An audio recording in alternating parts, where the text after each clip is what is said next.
Время спорта на Лото-24. С вами Мария Иванова. Здравствуйте!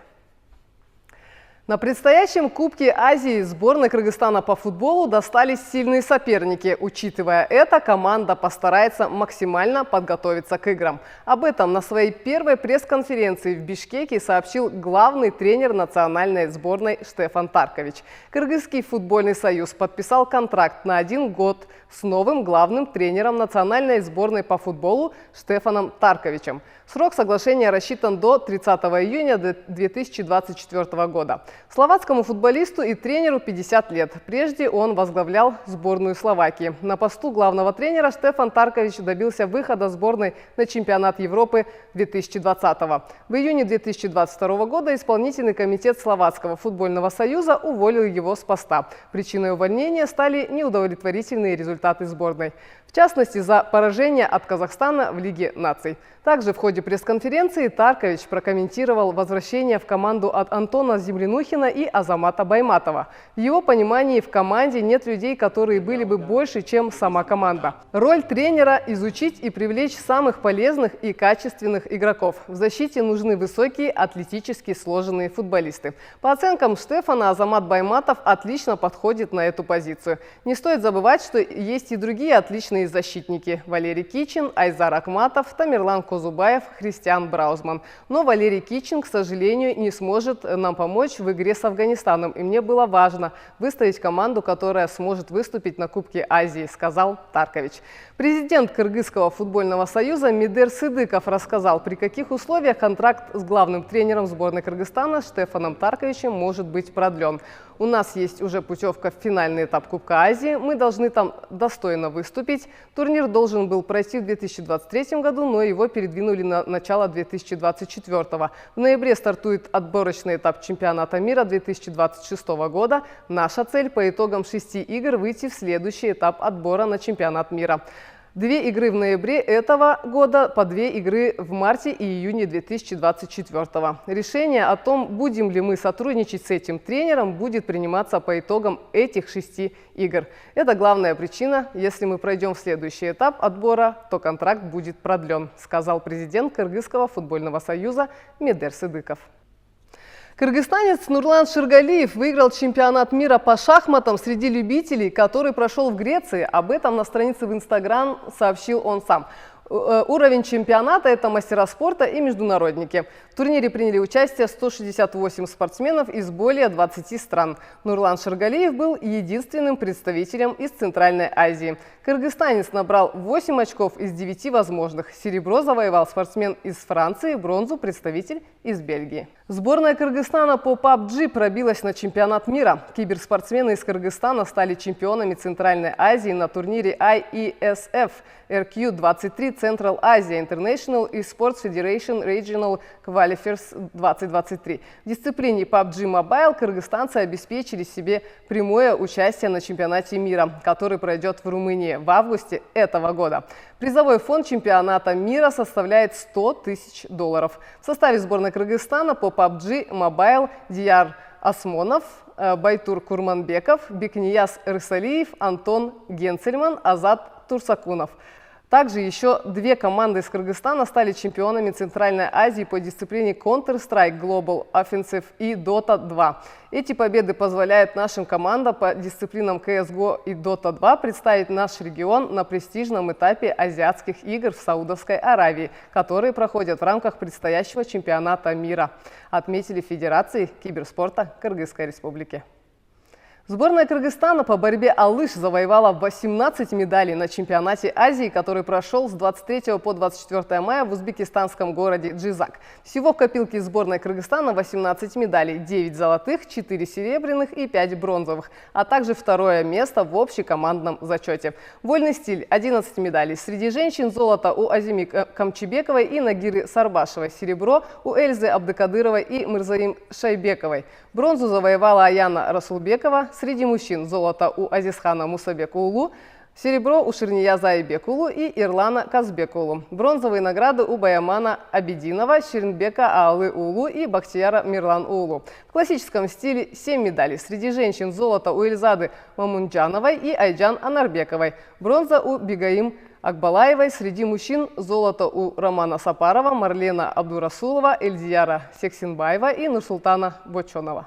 В Кыргызстане стартует сезон медийной футбольной лиги. В результате жеребьевки, которая состоялась 24 мая в Бишкеке, 8 команд были разделены на 2 группы. В первом сезоне сыграют медийные команды из Бишкека, Аша, а также одна команда из Казахстана. По регламенту турнира команды могут включать в себя 5 профессиональных игроков. Матчи первого тура пройдут 30 мая на стадионе Кыргызской государственной академии физкультуры и спорта.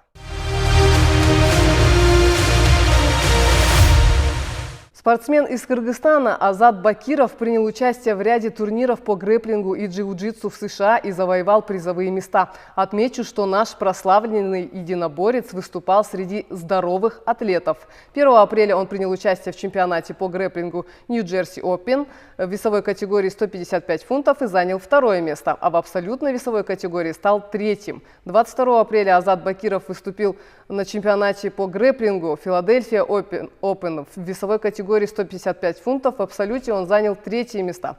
29 апреля в Нью-Джерси, США состоялся чемпионат мира по грэпплингу, где кыргызстанец дошел до финала в весовой категории 159 фунтов, но там уступил американскому атлету. И 20 мая в чемпионате Филадельфии по джиу-джитсу он стал 2-м в весовой категории 155 фунтов. Житель Чехии попал в книгу рекордов Гиннесса, простояв в горизонтальной планке 9,5 часов. Йозеф Шалик установил рекорд Гиннесса по стойке в планке. Его результат 9 часов 38 минут и 47 секунд.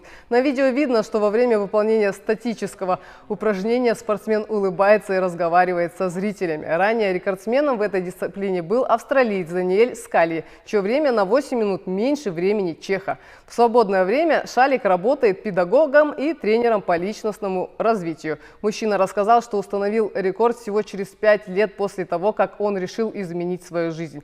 5 лет назад у меня было 15 килограммов лишнего веса. Я любил алкоголь и сигареты, но определенный момент, изменивший мою жизнь, привел меня к этой трансформации, прокомментировал Йозеф.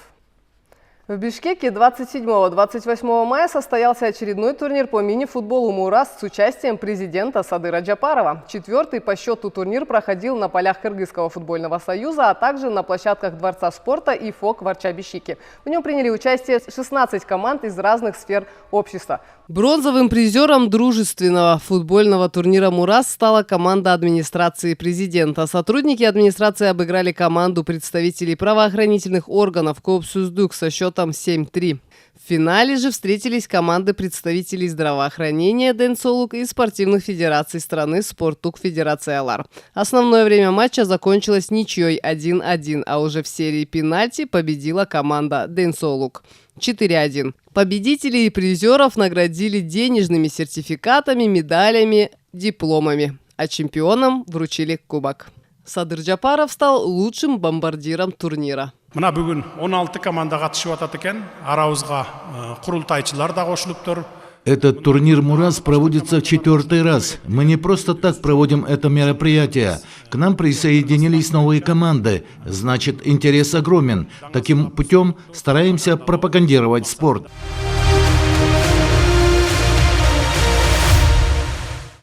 Бронзовую медаль на Кубке сильнейших завоевала команда сборной Кыргызстана по групповым упражнениям. 25-27 мая в российском Красноярске прошел 2-й этап Кубка сильнейших по художественной гимнастике. В соревнованиях приняли участие спортсменки из 12 стран. По программе групповых упражнений страну представила команда «Сдюшор Интымак». Бигимай Фронтбекова, Аяна Токушева, Арукия Молдодосова, Рухшана Абдыкахарова, Джибек Раймбекова, Бегаим Кушбакалиева. И сегодня в гостях передачи «Время спорта» президент Федерации художественной гимнастики Кыргызской Республики Назира Айдарова. Здравствуйте. Здравствуйте. Очень рада вас видеть сегодня у нас в студии. Ну, сразу перейдем к турниру прошедшему. Как выступили девчонки? Я знаю, что не одна бронзовая медаль, а еще есть. Да. Значит, девочки нас порадовали. У нас есть многоборье, значит, они выступали в 2 видах упражнения со скакалками, с мячами. Они заняли 3-е место, бронзовую медаль. В турнире было порядка, по-моему, 10 стран. Вот. И потом девочки попали в финалы в художественной гимнастике. Это 8 лучших команд. И получается, в этих финалах они заняли еще медали 2. В упражнении с мячом они заняли серебряную медаль, и в упражнении со скакалками заняли 3 место. Мгм. То есть одно серебро и 2 бронзовые награды. Да, да. Замечательно. Ну расскажите вообще об этом турнире, что это за турнир международный, был первый этап, как выступили на первом этапе нашей девчонки? Первый этап Кубка сильнейших, он был в Москве. У нас там тоже есть 1 бронзовая медаль. И в индивидуальной программе Александра Удодова у нас заняла 3 место. Вот. Тоже нас порадовало. И получается, сейчас вот был 2-й этап, и вроде еще у них 3-й этап предполагается. В России они по городам передвигаются. Вот. И у нас принимали участие юниорки. Хочу сказать, что в этом Кубке сильнейших у нас не смогли поехать наши самые сильные девочки, национальная сборная, ввиду того, что они готовятся к чемпионату Азии. Буквально вот через 2 дня они вылетают на Филиппины. На Филиппины, да. Да. Пожелаем успехов, и Да. чтобы завоевали не одну медаль. Да. И я так думаю, что не зря они пропустили, все-таки девчонки, юниорки выступили отлично, завоевали 3 медали, с чем мы их тоже поздравляем. Да. Как вообще развивается этот вид спорта, художественная гимнастика? Я знаю, что входит еще в художественную гимнастику ритмичная гимнастика, да? Нет. Вот художественная гимнастика — это и есть как бы ритмик гимнастик, да? А вообще у нас все гимнастические виды спорта, обычно это правило во всех странах, они объединены как бы в одну федерацию. Есть у нас спортивная гимнастика, мужская, женская, там акробатика. Ну вот, я не могу точно сказать, потому что я занимаюсь художественной, да, вообще 8 видов, да. Паркур даже там уже, вот. Так как мы отвечаем за художественную гимнастику. Вообще я в этом году очень рада, что на чемпионат Азии мы едем большой командой. Вообще в истории в прошлом году у нас впервые были групповые сформированы. Во всех странах оно, значит, развивается. У нас ввиду там малого количества очень сложно набрать детей. Это они должны быть одного роста, там, одной весовой категории физической подготовки, да, вот. И в этом году впервые в истории мы едем, значит, у нас едет сеньорская групповая команда, юниорская групповая команда и сеньорки и юниорки еще в полном составе, получается. Сеньорки 2 девочки едут, и юниорки едут 4 девочки. Отлично. Ну, а в целом, вот уже, значит, развитие пошло, раз уже собрали даже в групповые команды. Сколько примерно у нас вот по стране занимается девочек с этим видом спорта? Как развивается художественная гимнастика в регионах? Вообще, последний раз мы когда считали, их было порядка 3000. Я думаю, сейчас больше. Инвентаризацию еще не проводили, так как у нас активно развивается ваша художественная гимнастика. И вот с сентября мы открыли еще 1 филиал в Джалабаде, чем мы порадовали, конечно, жителей Джалабада. Вот. Еще думаем, работаем над другими регионами, пока не получается, но я думаю, если стараться, что-нибудь получится. Хорошо. С какими вы встречаетесь, может быть, проблемами? Чего не хватает? Ну, проблема, наверное, как во всех видах спорта. У нас нет единственный зал, да, который государственный, вот Джаштык. Там у нас девочки занимаются, но очень мало времени, так как художественная гимнастика, она требует, вот для национальной сборной, например, им нужно 7-8 часов в день, а им выделяют 3 часа. Это мало. Ну, департамент, они нам в этом году вот на сбор, девочки на Иссык-Куль съездили, выделили денег, а сейчас, конечно, на чемпионат Азии едут за свой счет. В этом плане, конечно, и очень благодарна нашим родителям. Это вот их вклад прям не только в своих детей, а вообще в развитие спорта в стране. Мы уже давно живем по принципу, что зачем ждать, ходить, бегать, жаловаться, когда мы можем сделать что-то сами. Ну, то есть спасибо и большое лично от меня, так как я сама занимаюсь художественной гимнастикой, могу отметить, что это большие вложения, очень дорого стоят сами костюмы, экипировка, естественно, сами атрибуты, это скакалка, мяч, булавы. Ну, кстати, за эти годы я хочу сказать, что у нас уже есть свой фонд купальников, который мы можем девочкам-сборницам предоставить и в случае необходимости. Да? А у нас есть, вот мы в прошлом году групповым, федерация приобретала эти же предметы, потому что это же очень дорого. И я думаю, благодаря вот этим вложениям федерации получилось развиться, потому что, ну, сложно взять девочкам сказать из индивидуальной программы, переходите в групповые, а родители давайте выложите деньги. Поэтому вот чуть-чуть подмогли, и дальше оно пошло.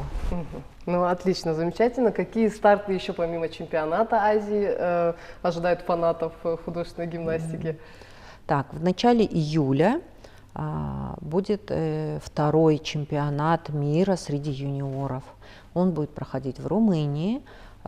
Так, по-моему, 6-8 июля наша команда туда летит, юниорки, и групповые упражнения, и в индивидуальной программе. Чемпионат мира, он будет уже в октябре среди взрослых, но на чемпионат мира мы должны, вот сейчас будет континентальный чемпионат Азии, завоевать там лицензию для участия. То есть у нас вот это с прошлого года такие правила. В прошлом году мы завоевали лицензию, у нас девочка ездила на чемпионат мира. В этом году, ну, дай бог, я надеюсь, что тоже получится, потому что, ну, конкуренция в Азии тоже сейчас очень сильная. Тем более сейчас, ввиду этих событий, ты не знаешь, сейчас с Азии выйдет девочка, и, может быть, это будет легионерка какая-нибудь с России или с Белоруссии. Хорошо, а какие вот страны выделите вы вот в Азии? Вот говорите, что хорошо тоже как бы развивается, и соперницы сильные. Расскажите, как, вот на чемпионате Азии против кого прям активнее болеть? Ну, фавориты у нас, конечно, в Азии это Япония, Казахстан и Узбекистан.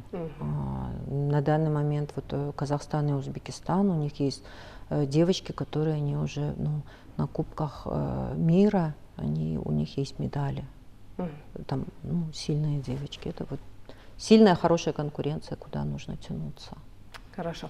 А если я молодая мамочка или вообще в целом ребенок желает пойти на художественную гимнастику, что мне для этого нужно, куда обращаться, где ваши контакты, какие социальные сети? Мы есть на Фейсбуке, Федерация художественной гимнастики Кыргызстана, вбиваете. Мы есть в Инстаграм, мы очень активны, все время размещаем информацию. Если вы туда зайдете, у нас в актуальных всегда есть все контакты, все номера, куда можно позвонить, выбрать себе удобный адрес, удобное время, куда бы вы хотели. Принимаем с 3 лет. Вот вы меня опередили, я хотела сказать, в каком возрасте лучше привести своего ребенка на этот вид спорта. И, кстати, я еще хочу порадовать как родителей, которые тоже думают, куда отдать девочек, что в этом году мы открыли Федерацию эстетической гимнастики. Тут недавно только в департаменте спорта в реестр видов спорта нас включили. И летом на Иссык-Куле у нас будет турнир. Там будет эстетическая групповая гимнастика и художественная гимнастика. У нас ожидается гости из разных стран. Это будет, ну, мы думаем, порядка 600-800 участников будет. Вот немножко об эстетической гимнастике расскажите, что это за вид спорта. Вот немножко раскроем зрителям, чтобы заинтересовать. Очень часто во всем мире эстетическая гимнастика, они тренируются в одном зале с художественной, потому что у них такие же ковры, ну, может быть, у них хореография, да, похожая, но эстетическая гимнастика, они есть в разных возрастах и в разных количествах у них команды, они обязательно у них у команды, допустим, название будет там «Весна», да, или еще как-нибудь, может быть 5 человек, может быть 8 человек, они все выступают в комбинезонах, без предметов, им не нужен зал, допустим, с высокими потолками, это вот требования художки. И у девочек развивается пластика, это, конечно, вот больше, наверное, как, я не знаю, танцы с художественной, что ли, гимнастикой. Да, если вот вы в интернете забьете, это очень красиво и очень зрелищно. У нас уже есть команды. Хорошо, отлично. Это теперь официальный вид спорта, эстетическая гимнастика с поддержкой государства. Да. Отлично. Это официально. Об этом видео, кстати, рассказывала в, по-моему, предыдущей передаче. Вы можете посмотреть на нашем YouTube-канале. А я вам напоминаю, что в гостях передачи «Время спорта» была президент Федерации художественной гимнастики Кыргызской Республики Назира Айдарова. Спасибо большое. Вам спасибо.